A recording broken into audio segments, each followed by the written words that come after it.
So మొత్తానికైతే మేడారం సమ్మక్క సారలమ్మ గద్దె దగ్గరికి అయితే మనం వచ్చేసినాం అనమాట. సో చూడొచ్చు మనం ఆ ఎంట్రన్స్ లోనే పెద్ద ఎత్తున మనకైతే భక్తులు కనిపిస్తున్నారు. సో 4 రోజుల ఈ పండుగకు సంబంధించి కూడా పెద్ద ఎత్తున అంటే ఇటు తెలంగాణనే కాకుండా ఇటు ఇరు రాష్ట్రాల నుంచి కూడా పెద్ద ఎత్తున ప్రజలు వస్తారు. సుమారు 5 కోట్ల జనాలు కూడా వచ్చే అవకాశం ఉన్నట్టయితే మనకి తెలుస్తుంది. ముఖ్యంగా ఈ 4 రోజులు చూసుకున్నట్టయితే 28 తారీఖున సాయంత్రం 6 గంటలకు కూడా సారలమ్మ అమ్మవారు గద్దెల వరకు వస్తుంది.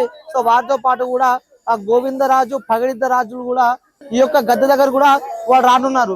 29 తారీఖు చూసుకున్నట్టయితే 29 సాయంత్రం 6 గంటలకి సమ్మక్క తల్లి కూడా గద్దెల దగ్గరకు వస్తుంది. అలాగే 30 తారీఖు మనం చూసుకున్నట్టయితే ఆ మొక్కుబడులు సమర్పించుకుంటారు. అలాగే 31 తారీఖు సాయంత్రం 6 గంటలకు కూడా తిరిగి సమ్మక్క అలాగే సారాలమ్మ కూడా ఈ యొక్క గద్దె నుంచి తిరిగి వాళ్ళ ప్రదేశాలకైతే వెళ్ళున్నారు. ముఖ్యంగా ఈ సంవత్సరం మనం చూసుకున్నట్టయితే కాంగ్రెస్ పార్టీ అధికారంలోకి వచ్చిన తర్వాత కూడా మొదటి పండుగ అంటే 2 సంవత్సరాలకి ఒకసారి ఈ పండుగ వస్తుంది కాబట్టి కూడా పెద్ద ఎత్తున ఏర్పాట్లు చేశారని చెప్పుకోవచ్చు.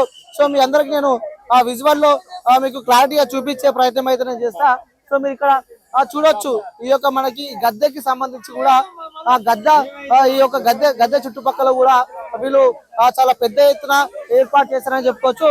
ముఖ్యంగా మీకు ఇక్కడ గమనించినట్టయితే అంటే వాళ్ళ సాంప్రదాయాలు ఎక్కడికి వెళ్లకుండా వాళ్ళ సాంప్రదాయాలకు సంబంధించి కూడా ఇక్కడ శిల్పులతో చెక్కారని చెప్పి మనం చెప్పుకోవచ్చు. ఇక్కడ మీకు ఏనుగు మీకు ఇవన్నీ కూడా మీకు కనిపిస్తూ ఉంటాయి. అంటే ఒక్కొక్క దానికి ఒక్కొక్క ఆచార్యం ఉన్నట్టు కూడా మనకు తెలుస్తుంది. ముఖ్యంగా ఆదివాసులకు సంబంధించి కూడా ఈ యొక్క ఏవైతే ఇక్కడ ఆర్కిటెక్ట్ ఏవైతే శిల్పులు ఇక్కడ చెక్కారో అవి కూడా వీళ్ళ సాంప్రదాయాలు కూడా ఎట్టుపోకుండా ఉండడానికి ఇవన్నీ చేశారని చెప్పి అయితే మనకు తెలుస్తుంది. అలాగే ఈ యొక్క ఆర్కిటెక్ట్ కూడా మీడియా సమావేశంలో మాట్లాడింది మనం చూస్తున్నాం. ముఖ్యంగా ఈ యొక్క నిర్మాణాల కోసం కూడా సుమారు 4 టన్నుల గ్రైనేట్ కూడా ఉపయోగించినట్టయితే మనకు తెలుస్తుంది. అలాగే ప్రతి గద్దెలకు మనం చూడొచ్చు ఈ యొక్క గద్దెకు సంబంధించి కూడా 8 పిల్లర్లు ఉంటాయి అన్నమాట. సో 8 పిల్లర్లు చెప్పున మొత్తం 22 రాతి పిల్లర్లతో కూడా ఈ నిర్మాణాల కోసం సుమారు 4000 టన్నుల గ్రానైట్ రాయిని కూడా ఉపయోగించినట్టయితే మనకు తెలుస్తుంది. అలాగే ప్రతి గద్దెకు 8 పిల్లర్లు చెప్పున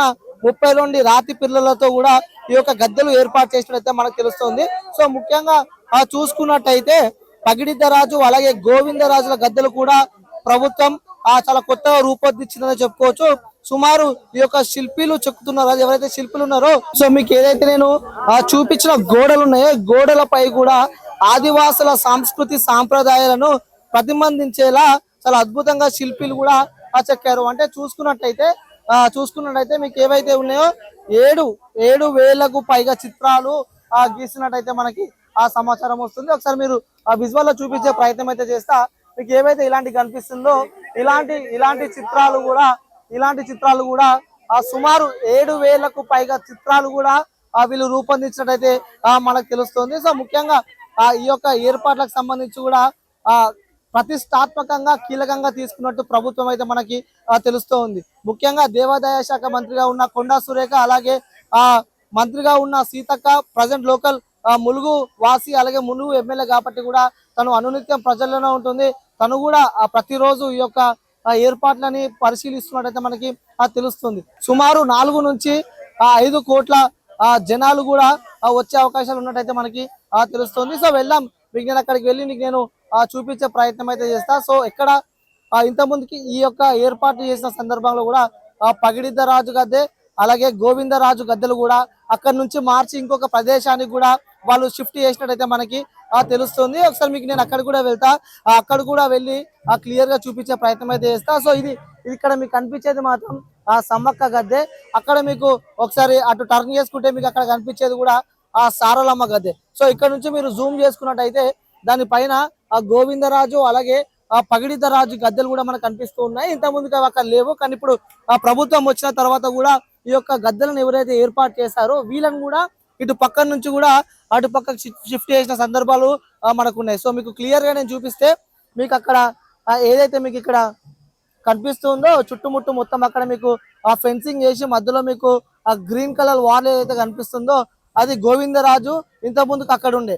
సో ఇటు పక్కన మీరు చూసుకున్నట్టయితే కొంచెం జూమింగ్ చేసుకుంటే ఇటు పక్కన కూడా మీకు ఆ గ్రీన్ కలర్ ఏదైతే కనిపిస్తూ ఉందో అక్కడ చుట్టుముట్టు ఫెన్సింగ్ ఏదైతే వేసారో అక్కడ పగిడిద్ద రాజు కూడా అక్కడ ఉండే. సో వీళ్ళిద్దరిని తీసుకువెళ్ళి వాళ్ళ పక్కకి వేశారనమాట. సో ఈసారి ప్రత్యేకంగా కూడా ఇంకొక అంటే సమ్మక్క తమ్ముడు పోతరాజు అని చెప్పి చెప్తూ ఉన్నారు. వాళ్ళని కూడా ఇక్కడ వాళ్ళు ఏర్పాటు చేశారని చెప్పుకోవచ్చు. సో మొత్తానికి అయితే ప్రజలు వస్తూనే ఉన్నారు. ఇక్కడ జాతర కొనసాగుతూనే ఉంది. పెద్ద ఎత్తున అందరూ వస్తున్నారు. మరికొద్ది సేపట్లో కూడా ఇక్కడికి కొంతమంది ప్రముఖులు రాజకీయ నాయకులు కూడా వచ్చే ఆలోచన ఉన్నట్టు మనకైతే తెలుస్తుంది. మొత్తానికి అయితే ఇక్కడ ఈ విధంగా ఉంది. మీకు ఇంకా క్లియర్ గా చూపిస్తా, దగ్గరికి వెళ్ళి మీకు ఒక వాల్స్ ఏవైతే ఉన్నాయో అవి కూడా మీకు చూపించే ప్రయత్నం చేస్తా. మీకు నేను చూపిస్తున్నా. సో చూడొచ్చు, అంటే మీకు కనిపిస్తూ ఉంటాయి. లైక్ అంటే ఇది సుమారు 700 పిక్చర్స్ అంటారు కదా, లైక్ శిల్పి చెక్కినవే. అంటే అటు ఆదివాసికి సంబంధించి కూడా ఎలాంటి ఆదివాసులకు సంబంధించి కూడా వాళ్ళ జాతికి సంబంధించి కూడా కొన్ని ఆర్టిక్ వేయడం మనం చూస్తూ ఉన్నాం. లైక్ అంటే ఇవన్నీ కూడా ఒకప్పుడు ఈ యొక్క గోవిందరాజు ఏదైతే మీకు నేను లైవ్ లో ఎక్స్క్లూజివ్ గా చూపిస్తానో గోవిందరాజు మాత్రం ఇక్కడ లేదు. సో ఇప్పటిదాకా నేను చూపించిన ప్లేస్ లో అది ఉండే, అక్కడ నుంచి తీసుకొని వచ్చి మరి ఇక్కడ స్ట్రేట్ గా అంటే ఒక ఫస్ట్ వచ్చేసి అంటే అటు సైడ్ చూసుకుంటే సమ్మక్క సారలమ్మ, అలాగే దాని పక్కన చూసుకుంటే గోవిందరాజు పక్కన కూడా పగిడిద్ద రాజు. సో ఈసారి కొత్తగా పక్కన సమ్మక్క తమ్ముడు పోతరాజును కూడా వీళ్ళు ఏర్పాటు చేశారు. సో నిజంగా చూస్తూ ఉంటే కొన్ని సంవత్సరాలు అంటే లైక్ కొన్ని సంవత్సరాలు గడిచినా కూడా చెక్కు చెదరకుండా ఇవి ఉంటాయని చెప్పి మాత్రం అనుకోవచ్చు. దానికోసమే ప్రభుత్వం కూడా చాలా గట్టిగా ఆలోచించి కూడా ఈ యొక్క నిర్ణయం తీసుకున్నట్టయితే మనకు తెలుస్తుంది. సో చూడొచ్చు, అంటే లైక్ జనాలు ఇప్పటికే చాలా పెద్ద ఎత్తున జనాలు అయితే ఇక్కడికి వస్తున్నారు. తిప్పికొడితే ఇంకా మనకి 10 రోజులు కూడా ఆ సమయం లేదు. బట్ ఇంకా స్టిల్ వర్క్స్ అయితే కొనసాగుతూనే ఉన్నాయి. సో చాలా జల్దిగా ఈ యొక్క వర్క్స్ అంటే యాజ్ సూన్ యాజ్ పాసిబుల్ ఈ యొక్కవన్నీ కంప్లీట్ చేయాలని ఒక ఉద్దేశంతో కూడా అనునిత్యం గ్రౌండ్ లో మంత్రివర్యులు సీతక్క ములుగు ఎమ్మెల్యే కూడా తను అనునిత్యం గ్రౌండ్ లో ఉండి వారితో పాటు కూడా ఎవరైతే కలెక్టర్ ఉంటారో కలెక్టర్ కూడా ఈ యొక్క గ్రౌండ్ లో ఉండి కూడా పనులన్నీ స్వయంగా వాళ్ళే చూసుకున్నట్టయితే మనకు తెలుస్తుంది. సో ఇది ఇక్కడ లైక్ అంటే ఈసారి వచ్చే వారికి మాత్రం ఎలాంటి ఇబ్బందులు ఎదుర్కోకుండా వాళ్ళకి ఎలాంటి అసౌకర్యం కలగకుండా కూడా వాళ్ళు అందరూ చాలా పద్ధతిగా చాలా హ్యాపీగా ఎలాంటి ఇబ్బందులు పడకుండా వాళ్ళు వెళ్ళాలనే ఒక ఆలోచనతో ప్రభుత్వం ఈ నిర్ణయం తీసుకున్నైతే మనకి తెలుస్తుంది. సో మీకు మొత్తం నేను చూపించిన. సో గ్రౌండ్ లోకి వచ్చిన తర్వాత ఇవి ఏ విధంగా ఉన్నాయి, సో దాంతో పాటు కూడా ఏ విధంగా శిల్పి ఏ విధంగా చెక్కారు కూడా మీ అందరికి నేను చూపించే ప్రయత్నం అయితే చేస్తా. సో వెళ్దాం, నెక్స్ట్ వేరే ప్రాంతానికి వెళ్దాం. అక్కడికి వెళ్ళి ఇంకా ఏంటి తల్లి సీతక్క సారలమ్మకు సంబంధించిన డేటా కూడా తెలుసుకునే ప్రయత్నం చేద్దాం.